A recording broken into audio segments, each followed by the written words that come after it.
A long time ago, in a galaxy that is not far away at all, there was a game. A game so far beyond every other game in its genre, it was not even a competition.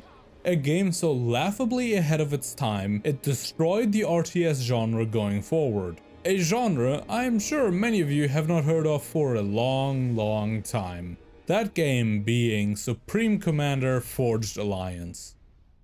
A disclaimer, while I adore real-time strategy games, I am by no means knowledgeable about the intricacies of each game. I'm a casual fan of them, and this also goes for Supreme Commander, so if I get something wrong or omit something, please excuse that, and if I do omit something, why not add it to the comments? Supreme Commander Forged Alliance is a real-time strategy standalone expansion to the game Supreme Commander that came out in 2007, made by Gas-Powered Games, which was later known as Wargaming Seattle and published by THQ. The standalone expansion follows the story of the newly formed coalition between the three warring factions of the first game as they fight a re-emergent threat known as the Seraphim, an alien species believed to have gone extinct, which bombed Earth into oblivion and their followers.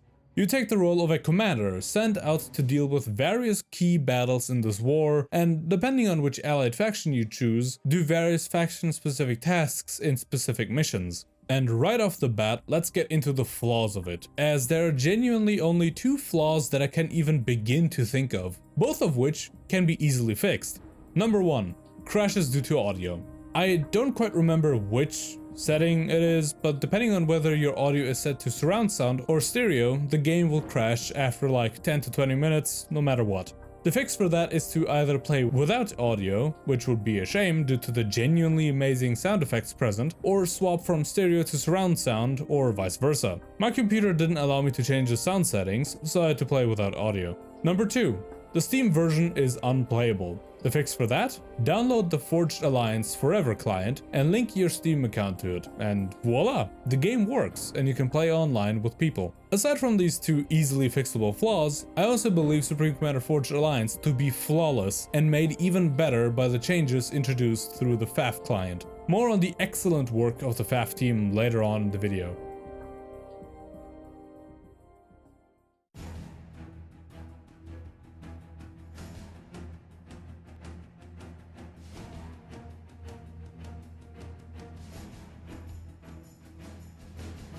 So, that claim I made in the intro about how Supreme Commander was so good that it ruined the genre is probably a pretty goddamn lofty one, especially when games such as Command & Conquer are seemingly talked about more often. However, there's a distinction that I feel like needs to be made.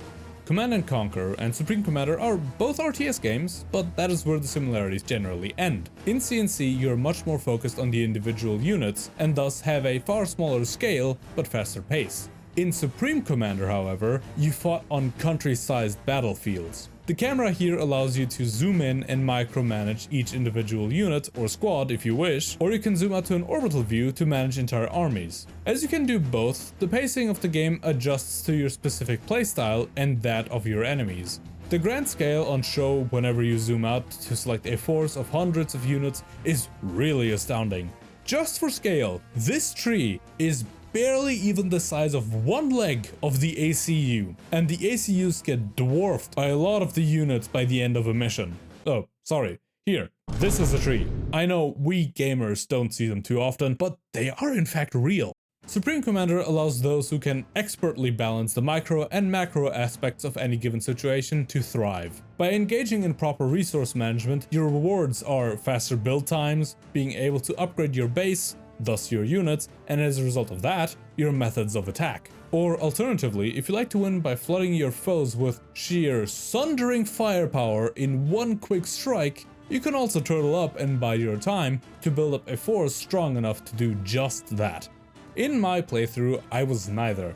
I was so far removed from either of those strategies. I was the bumbling moron trying to do both at the same time, and thus failing at both by overextending and building too much, too fast at the same time and not keeping an eye on my resources. And that is the thing here. I didn't fail because the game constantly pulled some random bullshit which ended up being my downfall. No, instead it exploited my lack of skill by seeking out that hole in my strategy given the situation, via enemy raiding parties, or the game simply punishing me for not managing my resources well. I never didn't know what I was doing wrong. This is in no way hyperbole. Take the mission Meltdown, for example, which is a pretty apt name because a meltdown is what I was having after my 7th retry of this mission. In this mission, you are dropped off right next to a tier 2 Seraphim base and are told that the Seraphim are sneaky, which is a subtle hint at the fact that they will beat you harder than gamers beat Concord into the fucking ground. I tried to do my usual spiel at first, build a lot of factories, some point defenses, and subsidize anti-air with tier 1 anti-air tanks. And I distinctly remember that having been enough back in the day when I first played this game in 2008. However, thanks to Forged Alliance Forever, the game was entirely rebalanced, which made some things more fair and other things more difficult. This I did not consider, and paid dearly for my laissez-faire attitude. Here I met with the bane of my existence for the remainder of the campaign, the tier 2 mobile missile launcher. These absolute pests outranged my wimpy tier 1 point defense turrets and then allowed the Seraphim assault bots to overrun my underprepared base. This happened over and over and over again. Each time I tried something different. Make more tanks, use tier 1 bombers, make more point defenses, defend with my ACU, and so on and so forth. And some of these did actually work, but then the waves would become more frequent, more numerous, and would eventually overrun at least one side of my base. But I knew I was too slow to respond to these raids. I knew I could reach tier 2 with my base in time, as I did do that multiple times before, but it was not that was the problem. It was being able to respond in time with the appropriate force in turn. So, as I was at my wit's end, I searched for some tips, and someone mentioned to not override the wreckages of the destroyed base at the beginning. And the moment I read that, it made the mission click. I didn't have to get my base to tier 2, but my ACU. So I focused on getting my commander unit to tier 2 and placing tier 2 point defenses, which worked like a charm. Until the mobile missile launchers appeared again, at which point I was melting down to such a degree Chernobyl would have blushed.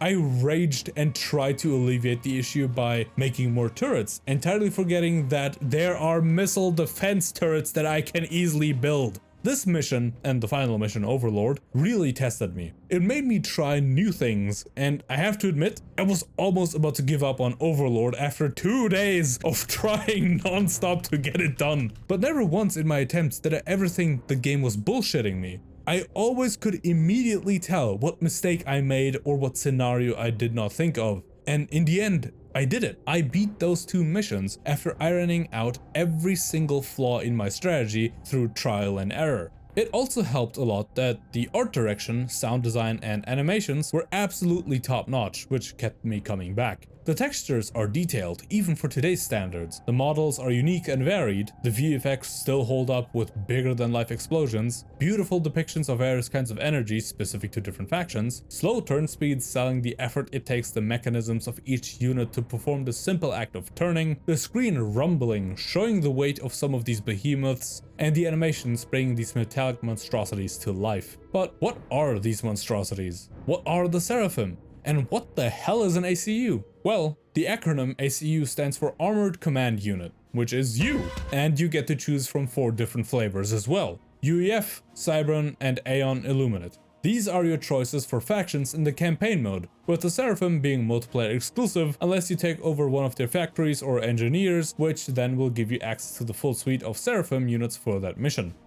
The UEF are your baseline humans, and in my opinion, the worst faction in terms of motivations, as they, prior to the events of the Seraphim invasion, sought to continue to oppress the Cybran, who are cyborgs, but different, quarantine the Seraphim and Aeon Illuminate, and unite the fractured interstellar human empire by any means necessary. One could call it a, I don't know, Great Crusade.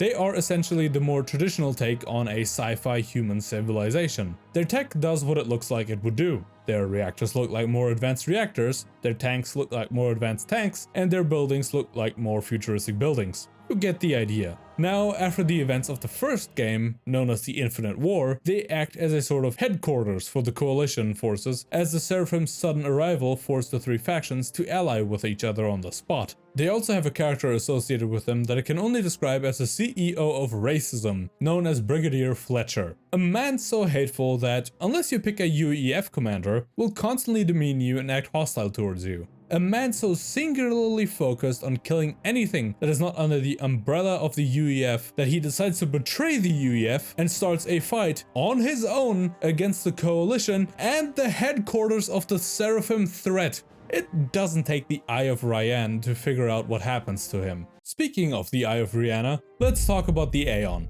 So remember those thought to be extinct Seraphim? Yeah, the Aeon are the descendants of an expedition team who made first contact with them back in the day and were changed in some way. They are humans, but with what seems like space magic, a weird obsession with ball-like structures, and a heavy emphasis on zealotry. See, the Aeon Illuminate believe in something called the Way, a Seraphim philosophy which espouses peace and love. How do you achieve that? Well, by killing everything that isn't part of your cool kids club. Obviously. There's of course more to it than that, but to simplify it, the UEF done fucked up. And the Aeons saw what the Infinite War would lead to, and knew that the UEF could not be swayed thanks to accurate predictions of the future. So they tried to stop it by joining the war. Their design is genuinely unique. At the very least, I cannot remember anything that looks like it. Their infrastructure is very sleek, aerodynamic, and weirdly organic looking. It is simply alien. It doesn't look like it would be made by humans, but rather something humanoid. Which makes sense as their entire existence is derived in some way from the Seraphim, who are humanoid, but not human. For example, the Galactic Colossus experimental unit vaguely resembles the Ythotha, and the Tsar vaguely resembles the Awasa bomber, just less alien. This close connection to the Seraphim also caused a rift amongst the Aeon after the Infinite War. Some Aeon saw the plans that the Seraphim had for the galaxy and wanted no part of it, wanting to stay true to a more pure vision of the Way, while others chose to aid the Seraphim blindly, shackling themselves to the will of the alien overlords. And in a stroke of genius by the developers, they managed to somehow integrate the zeal and devotion that is spread throughout the lore of the Aeon into actual game mechanics by allowing units that can build things to sacrifice themselves to give a boost to whatever it is you are currently building. That voluntary sacrifice, that choice to shackle themselves to the will of the Seraphim willingly, is the exact opposite of what the Cybran would do. The Cybran consist of symbionts. These symbionts are essentially humans integrated with AI in their brains. These transhumans were enslaved by the UEF to act as supercomputers and wanted nothing more than to be free. This royally pissed off the UEF, who of course decided to engage in another conflict besides the Aeon Illuminate. Now the embattled Cybran were in trouble. Their numbers were small, so they had to get creative. Nearly all of their units are multi-purpose to reflect that. The anti-air tanks can also aim at ground units. The Tier 3 Loyalist Assault Bot is not only an offensive walker, defensive tactical missile defense unit, but also a walking EMP that triggers upon death as a final fuck you to the enemy, and the experimental Megalith is not only a giant amphibic walker with giant cannons, but also a walking factory, much like the UEF's Fat Boy. Their design is very evil looking, which I believe to be intentional, as they are portrayed as evil by the UEF, but simply want to be free. The multi-purpose character of their units reflect how they try to help each other wherever they can. Also, real quick, can anybody explain to me why this unit is called the Monkey Lord? What about it gives monkey vibes? Genuinely, I do not I can't see why the Fat Boy is called the Fat Boy, but why is this the Monkey Lord? Then there are also the Seraphim. As you don't get to play as them in the story, there's not much to say there. The ones that we meet in the game are special warrior Seraphim who no longer followed the Way and thus become frenzied killing machines. I will spare you the details. Their design is just purely alien. Their tech is so far beyond what any of the other factions possess that not even the Aeon, their disciples, fully understand it. Some examples being sentient lightning that kills anything it touches, floating pieces of infrastructure, and quantum technology that allowed them to invade Earth and spread across the galaxy. And that is the beauty of Supreme Commander. It is brutal but fair. It allows you to choose how you want to play, but does not compromise its vision of a specific scenario. You want to turtle up and build an army? Sure, but before that happens, you have to take care of these raiding parties, so hurry it up. You want to bomb rush an enemy? Make sure you have your base secure and your economy handled before you go into production with your units. It will give you all the tools you need and nudge you towards using them in a way that makes you think you came up with that idea yourself, which in turn makes the gameplay more satisfying. It provides a pretty unique sci-fi setting by taking established tropes and changing them in small but significant ways. However, that was merely the base game. The people behind Forged Alliance Forever added so much more to it simply for the love of the game. They all know how special and unique Forged Alliance as a game is, and seeing how the online support was ended and the normal version of the game was left to fester with game-breaking issues was not something they were going to let happen. So not only did they fix these issues, they recreated the online mode so people could enjoy PvP again, added co-op scenarios, I think a new faction too, if I remember correctly, new side missions for the Aeon, Cybran and UEF, and finally a new campaign from the perspective of the Seraphim. For all of that, they should be commended. The Forged Alliance Forever community has been going strong since 2011 and has fostered a thriving community with new and old commanders coming and going as they please. However, the fact of the matter remains, Supreme Commander, the franchise, is over.